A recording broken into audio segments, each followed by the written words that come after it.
What's up, everybody, and welcome to yet another episode of Shock and Awe Toy Reviews. Two idiots, a camera, and a review. I'm one of your reviewers, Wilson. Next to me is Mr. Berg. And in this episode, we're doing something a little different. We're reviewing all of these guys, or taking a look at them. We're reviewing 4 pieces of crap and one. So these are the new Transformers Cyberverse toys. The Cyberverse is the new cartoon that is out, and this is some of the first guys from the first waves of toys. And starting off, they range in quality from like piss poor to just above average, I would say. The main thing with this line is gimmicks, such as... They're kids' toys.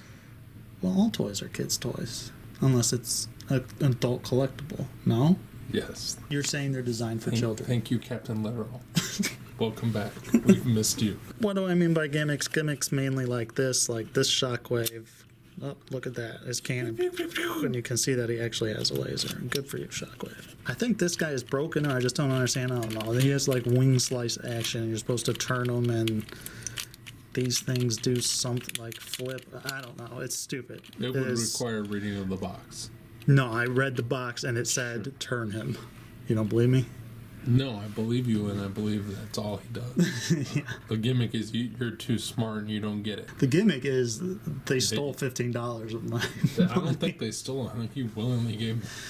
Yes, that's true. As usual, we'll start with paint and sculpt. Yeah. Having paid no attention to the show or these toys because it's nothing I want, they're probably accurate. Megatron looks like Megatron. They're clearly representative of the characters I know and love. Mm-hmm. Unlike some other people. I don't get it.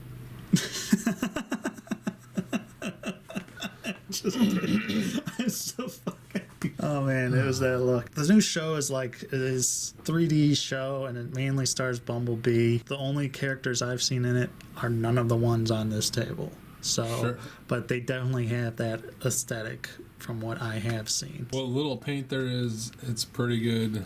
What I was baffled by this Shockwave. He has great purple lines in his arms and his knees, and then even up here he's got some nice purple. Yet he has those same lines up here on his shoulder, and there's no paint there. They didn't do anything cool like that, like they did on his arm. Like everywhere else he has it. I don't know. There's a lot of bizarre choices in this line. I'm not gonna lie, I'm super giddy that you're struggling to understand these crappy toys. Okay. They're from the cartoon. Yeah, and I have yet to see Transformers animated toy that we've liked, or that I've liked, or that I would spend money on. From what I've seen of this new Cyberverse show, looks like these garbage look truck on fire. Studio Series rescue bots to me. Really? Just looking at them, you can tell it's a cheaper plastic. You think so? Than a normal Transformer? Yeah. Oh, yeah. In terms of articulation, as they say in daycare, you get what you get, don't throw a fit. What? Exactly. None of it makes sense. Some of them are very articulated, some of them are very limited in articulation, and none of it makes sense as to who gets what and why. For example, giant Megatron here, awesome. He's got knee bend, cool. He's not awesome. No, all I'm saying, let's compare him to some of the others first. He doesn't bend at the elbows. He does do this. He can do that. His head doesn't turn. He doesn't have waist. And he's got sort of in and out foot, but no tilt, right? Then we go over to this Starscream. He's got this elbow.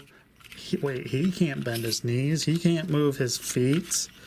He can really only move his arms. And then transform, like, okay, that sucks even more. Well, let's check out this Shockwave, right? I've spent money on 2. Maybe just the big ones suck. So then we'll go to Shockwave. Wow, he's got like ball joints. He can bend his knees. He doesn't have a waist, but he's got these, and he can like do better poses. Well, that's cool. These sizes must be better, right? Let's check out this Starscream. He's got the regular arm. Oh, he can do waist bend. His knees don't bend either, and his legs only move in and out together. And this guy has the most posable.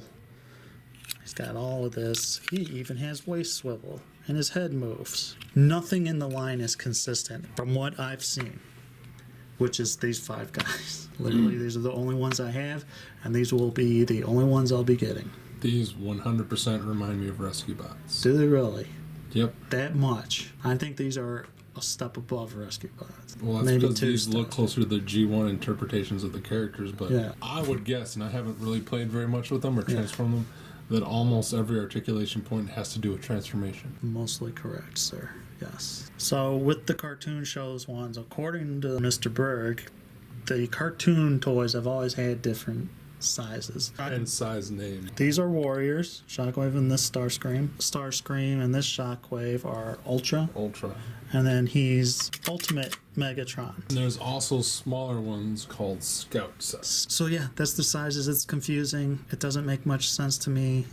But whatever, it is what it is. What we're going to do now is we're just going to transform them all just really quick, show you the alt modes, and maybe a couple of the gimmicks. All right, and all transformed. Here they are. That was easy, right? Here's 4 guys just turned on their backs and 1 guy that transforms. This is pathetic. That's pathetic. I don't even know what that is. He's a walking laser. Yeah, sure. This one's kind of the same, but not. And you go. What about, how do you get the bottom one out? That's only for when he's a robot. Oh. And then Starscream has this fantastic missile one. Where? Here, pull it out. And then Megatron, shoot. And then this one, I don't know. It barely tabs together. Fan mode. That is better. That looks like an actual tank. Holy shit. Just forget it. That's basically it. I read an article with a Takara designer. He did say at one point, like, Hasbro wanted gimmicks when they were working together, and that Takara is less willing to sacrifice articulation for gimmicks. So my belief is that Takara has had nothing to do with these. They are all gimmick and crap articulation. If I had to suggest any of them out of these 5, it would be these 2 and maybe Megatron if you really want a big one. But this is the best. This Shockwave. You raved about the other one when you had him in robot mode. I like him because he's got more robot articulation, but his alt mode is just garbage. No, that's awesome. It is. Now that you put this one in fan mode, that's why I like this one better. So a box. I'm a box with a gun on top. Give some of your thoughts. As a whole, Yes. these would be fantastic Transformers to give to a child. Children will play with these. Children will not care. For adults, I highly recommend not getting them. So what would be your favorite out of the 5 that we have here on the table? Megatron. Megatron? There, 1 hammer for the set. There you go. So that's been it for this episode of Shocking Out Toy Reviews. We hope we've warned you and saved you some money. Unless you're getting them for your kids, then I hope your kids are happy. But regardless, thank you for watching. You can check out all the social media stuff in the show notes below. And we have a Patreon page that you can see on the bottom. If you think this show's even worth $1, consider contributing to it. It helps us bring you more content. You don't have to contribute, but thank you. Yeah, you can still get the reviews for free and just watch. That's fine too. We appreciate all you fine viewers. Thank you for watching, and until next time. Don't buy these toys.